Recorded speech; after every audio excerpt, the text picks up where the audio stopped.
Vlogmas day 15, and yes, I'm here, I'm back, I made it. For those of you who don't know, I am Doc, but we're gonna skip the salutations and dive right in.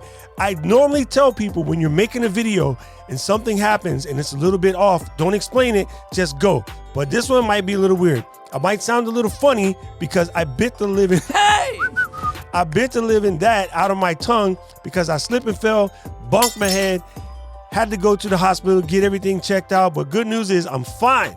I'm fine. There's nothing wrong. No broken bones, no slip disc, no pulled muscle. Well, lots of pulled muscles. Ouch. Anyway, I'm good. I'm good. And what I want to talk to you about today is how there'll be days where the video just doesn't want to come out, but you have to push through.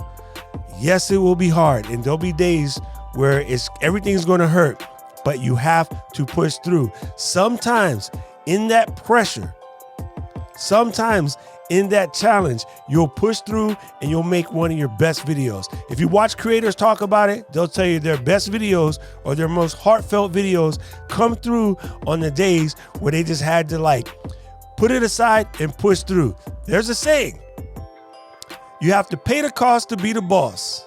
Also, there's another saying, ain't nothing to it but to do it. So no days when it doesn't feel right. Sometimes you just got to do what you got to do, and you got to push through no matter what the challenges are. Now that you've been told that, make sure you hit the subscribe button and watch the video that's coming up next. Vlogmas day 15. I'm out.